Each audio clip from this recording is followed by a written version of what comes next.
En buena hora, Estados Unidos y Cuba abren las puertas de sus embajadas tras restablecer sus relaciones diplomáticas. Hoy se cumple así la restauración de las relaciones diplomáticas entre nuestros países y la reapertura de nuestras embajadas luego de una ruptura que ha durado 54 años. Hemos llegado aquí gracias a la conducción firme y sabia del líder histórico de la Revolución Cubana, Fidel Castro Ruz, a cuyas ideas siempre guardaremos lealtad suprema. Pero para algunos, en mala hora, los Castro no cierran las puertas a la represión. Realmente nosotros no tenemos ninguna esperanza en las autoridades cubanas, pero esperábamos que al menos cumplieran sus funciones. ¿Diplomacia? ¿Estrategia? Ahora Estados Unidos juega la misma carta diplomática con Venezuela, otro régimen cuestionado por la violación a las libertades democráticas, donde algunos presos políticos no tienen derecho a ser visitados. Estamos acercando las conversaciones con mucho interés, pero también reconociendo que hay diferencias entre nosotros y Venezuela. Hoy en el programa La Noche de NTN 24, el experto en seguridad y defensa, Román Ortiz, y el director jurídico de Human Rights Foundation, Javier Elaje, analizan el impacto político de los nuevos aliados de Estados Unidos y denuncian las tácticas brutales contra opositores cubanos y venezolanos. Comienza La Noche, bajo la dirección de Claudia Gurisati. La Noche, bajo la dirección de Claudia Gurisati, enciende las luces para que usted vea el punto clave de la noticia. Soy Jason Calderón, bienvenidos. La noticia, la reapertura de la Embajada de Cuba en la ciudad de Washington y de la Embajada de Estados Unidos en La Habana. Un hecho que puso fin a 54 años de ruptura de lazos diplomáticos entre ambas naciones. El punto clave de la noticia. Pese a la formalización del restablecimiento de relaciones a nivel diplomático, álgidos asuntos quedan por resolverse entre la potencia norteamericana y la isla dominada por los hermanos Castro. Entre ellos, el levantamiento del embargo económico que pesa sobre la isla y las demostraciones de cambios democráticos y de respeto a los derechos humanos que pueda hacer el régimen castrista. Este último tema es el que mayor incertidumbre genera, pues la disidencia denuncia que no ha cesado la represión contra los opositores que en la isla exigen libertades civiles y políticas. 54 años, 6 meses y 17 días. Ese es un extenso periodo en el que la Unión Americana ha tenido 11 presidentes. Es el mismo tiempo en que Cuba ha sido gobernado por 2 hermanos.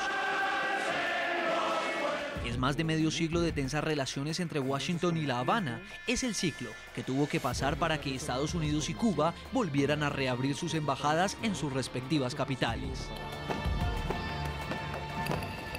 20 de julio de 2015 será recordado en la compleja historia entre Estados Unidos y Cuba.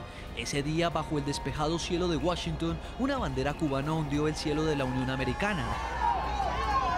Era el símbolo de la reapertura de su embajada, un acto que se llevó a cabo entre aplausos que se confundieron con las arengas de manifestantes que afuera del recinto exigían una Cuba libre.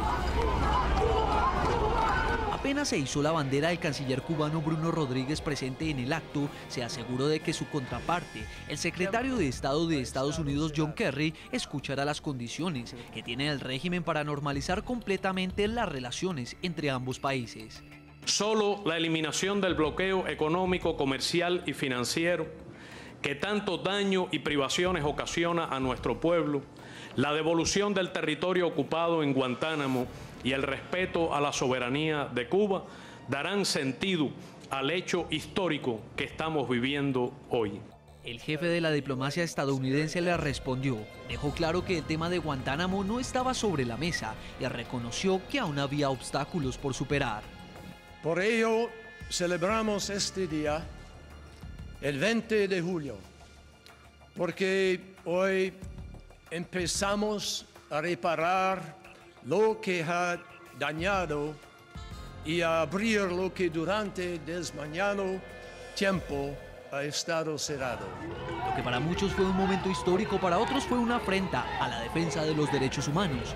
El exilio cubano y la disidencia al régimen son la cara del rechazo al deshielo entre las dos naciones. Es el día de la infamia y el día de la traición. ¿Por qué razón? Porque le están abriendo las puertas al régimen terrorista de La Habana, Cuba. Precisamente, un día antes de que se reabriera la embajada cubana en Washington, en La Habana, más de 70 personas entre disidentes y activistas de derechos humanos fueron brutalmente golpeados y arrestados por fuerzas del régimen. En los alrededores de la embajada de Cuba en Washington se encontraba la disidente cubana Rosa María Payá, hija del activista Osvaldo Payá, líder del movimiento Cristiano Liberación, quien murió en el año 2012 en circunstancias aún sin esclarecer. Liberación. La disidente llevaba en su poder una carta que esperaba entregar en la sede diplomática para exigir el informe de la autopsia de su padre. Realmente nosotros no tenemos ninguna esperanza en las autoridades cubanas, pero esperábamos que al menos cumplieran sus funciones. Justamente, este miércoles, tras cumplirse 3 años de la muerte de Payá, la organización Human Rights Foundation concluyó en su más reciente informe que el gobierno cubano tuvo responsabilidad directa en el accidente automovilístico en el que murió Osvaldo Payá y Harold Cepero. Luego de una extensa investigación, la ONG indicó que el impacto del coche en el que iban los disidentes fue provocado deliberadamente por agentes del Estado. Los invitamos a participar a través de las redes sociales respondiéndonos la siguiente pregunta. ¿Cree usted que el restablecimiento de relaciones diplomáticas entre Estados Unidos y Cuba contribuye a forjar la democracia en la isla dominada por la dictadura castrista? Pueden respondernos a nuestra cuenta de Twitter en el programa La Noche y también a las cuentas de nuestro equipo periodístico que van a estar apareciendo en pantalla. Quiero saludar a mis invitados de hoy. En nuestros estudios de NTN 24 nos acompaña Román Ortiz, es consultor y analista de seguridad, además director de la firma de asesoría en seguridad y defensa Decisive Point. Señor Ortiz, un gusto tenerlo. Hola, ¿qué tal? ¿Cómo está? También nos acompaña en nuestros estudios de Miami John Suárez, es secretario internacional del Directorio Democrático Cubano. Señor Suárez, bienvenido a La Noche. Bienvenido, gracias por la invitación. Quiero empezar con usted, señor Román Ortiz, y preguntarle quién gana y quién pierde. Ya esta semana están reabiertas las embajadas, al menos formalmente, tanto en Estados Unidos la de Cuba como en Cuba la de los Estados Unidos. ¿Para quién están abiertas las puertas de estas embajadas? Bueno, yo creo que gana por un lado el régimen cubano, evidentemente, que consigue un reconocimiento político sin tener que hacer ningún cambio serio. Es decir, de alguna manera lo puede presentar, como vimos que lo hacía el canciller cubano, como un éxito del régimen. Además, eso abre la puerta a que haya mayores posibilidades de inversiones extranjeras que van a beneficiar otra vez de nuevo a esa pequeña élite que gobierna Cuba. Gana la administración Obama, que presenta esto como un éxito en medio de una política exterior que ha sido un completo desastre, como uno ve lo que está pasando en Oriente Medio, etcétera. Y los que pierden son los cubanos de a pie, porque al fin y al cabo esto se hace por encima de ellos y la represión y la explotación de los cubanos comunes, del pueblo cubano, sigue igual que antes, ¿verdad? Señor John Suárez, ¿usted qué opina? Estoy completamente de acuerdo, pero aún creo que es aún más terrible que lo que se acaba de decir, porque el régimen no estaba en una situación que estaba tan desesperado para tener estas relaciones diplomáticas, porque desde el 77 existen las secciones de intereses que de facto eran centros diplomáticos en cada país. Entonces, el que tenía que ceder en las negociaciones fue la administración de Obama. Levantó el estatus de Cuba como promotor del terrorismo a nivel internacional, después de estar en la lista desde el 1982, sin cambiar su comportamiento. Vimos en los últimos años, durante esta administración, barcos llenos de armamentos yendo a Corea del Norte, otro barco lleno de armamentos que pasó por Colombia, que parece que alguna de esas armas posiblemente iba a terminar en manos de la guerrilla. Es decir, el comportamiento de la dictadura no ha mejorado. Durante la administración de Obama, comenzando desde el 2009, hemos visto la muerte sospechosa de activistas pro derechos humanos como Osvaldo Payá, Harold Cepero, Lara Pollán, Orlando Zapata Tamayo y otros, y no ha tenido ninguna repercusión en la política exterior de Estados Unidos. Y esto se debe que al comienzo, cuando Obama empezó a suavizar, que eso empezó en el 2009, siguió en el 2011. Secuestraron a un norteamericano, Alan Gross. La respuesta de la administración era seguir la política de apertura a pesar de tener un americano secuestrado, y yo creo que eso le indicó al régimen que era una administración con quien ellos podían trabajar y coaccionar. Señor Román Ortiz, todavía no se iza la bandera de Estados Unidos en Cuba, pero ya la de Cuba en Washington está en una casa grande, vieja, tradicional, digamos, pero de puertas cerradas, al menos para Rosa María Payá, como lo veíamos en la nota, que intentaba llevar una carta sobre lo ocurrido con su padre, pero no le abrieron la puerta. Le pregunto yo, si un empresario estadounidense llega a esta misma embajada con dinero para invertir, ¿a él sí le van a abrir la puerta? Bueno, eso es absolutamente claro. Yo creo que esa es la apuesta del régimen. Yo creo que es muy importante señalar que este acercamiento del régimen castrista a los Estados Unidos tiene como fundamento tratar de resolver los problemas económicos de la isla. Durante los últimos 10 años, Cuba ha vivido básicamente de la asistencia venezolana. Estamos hablando de prácticamente una entrega de 100.000 barriles de petróleo diarios a Cuba. Eso se está acabando por el estado decrépito de la economía venezolana. En consecuencia, hay que buscar otro lugar de donde conseguir inversión y donde conseguir recursos. Y esa es la economía norteamericana. El objetivo de los Castro, y particularmente de Raúl Castro, es finalmente llegar a una especie de modelo vietnamita, donde por un lado vamos a tener una economía donde va a haber inversión privada, pero un régimen autoritario que se va a nutrir de esa economía privada sin que los cubanos de a pie, sin que el pueblo cubano tenga ninguna ventaja, ¿verdad? Señor John Suárez, ya el régimen castrista logró como usted dice, esta concesión, esta forma de ceder del gobierno de los Estados Unidos al permitirle que se restablezcan las relaciones diplomáticas. Pero yo creería que no están todavía satisfechos. ¿Cuál es el siguiente paso? ¿A dónde más van a apuntar los hermanos Castro para lograr en este tira y afloje con Estados Unidos en las relaciones diplomáticas?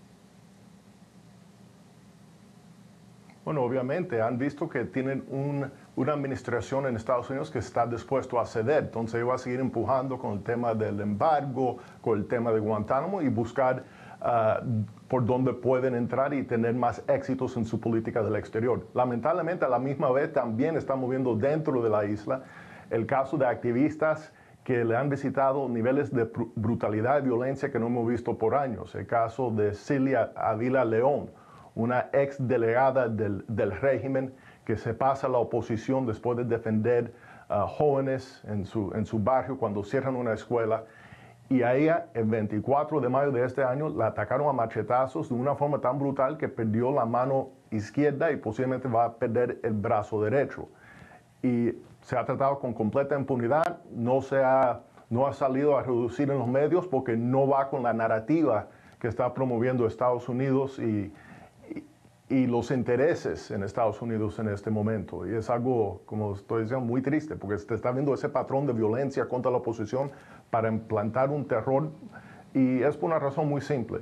En los últimos 20 años hemos visto un pueblo que ha perdido el miedo más y más y más, que ha hecho cosas como firmar el proyecto Varela, donde firmaron más de 25.000 cubanos exigiendo libertad y derechos fundamentales. ¿Y qué ha sido el resultado? Durante esta administración fue que asesinaron a Osvaldo Payá Sardiñas, a Harold Cepero, líderes de ese movimiento. Y es cuando estamos viendo una represión y un intento de imponer miedo dentro de sectores de la oposición. Y es muy preocupante. Usted ha tocado un punto clave y es el levantamiento del embargo económico. Por eso va Cuba ahora quizá en estas relaciones con los Estados Unidos, pero Estados Unidos dice que todavía las diferencias persisten y quizá este paso no se vaya a dar mientras Cuba no dé pasos o demostraciones de querer abrirse a la democracia y respeto a las libertades civiles. Usted tocaba un caso también y es justamente el de la activista cubana Shirley Ávila. Nos ha entregado al programa La Noche el Directorio Democrático Cubano esta denuncia. Es una activista cubana que el pasado 26 de mayo fue víctima de una brutal agresión en la isla, que incluso le generó la pérdida de una de sus extremidades superiores. Y esto ha ocurrido en pleno restablecimiento de relaciones. El testimonio de esta disidente cuenta cómo detrás de estos hechos violentos estaría la seguridad del régimen cubano. Mire. El que me hizo esto muerto se llama Osmani Carrión, creo que es el apellido, y la esposa Mariela. Los dos estaban ahí. Yo le pido a la Comisión Internacional de Derechos Humanos que le haga presión a Cuba, que respete a las personas que reclaman los derechos del pueblo, que luchan por empoderar al pueblo para que reconozcan sus derechos. Me dio 2 machetazos en las piernas, en las rodillas, y me tumbó. Y entonces, cuando caí, me dio 2 machetazos en la rodilla, me tiró a la cabeza y me tiró la mano, me llevó la mano completa. Y después me tiró otra vez a la cabeza y me cogió el hombro, que no puedo moverlo todavía. Estoy muy preocupada porque tengo las 2 heridas profundas en la rodilla, perdí esta mano.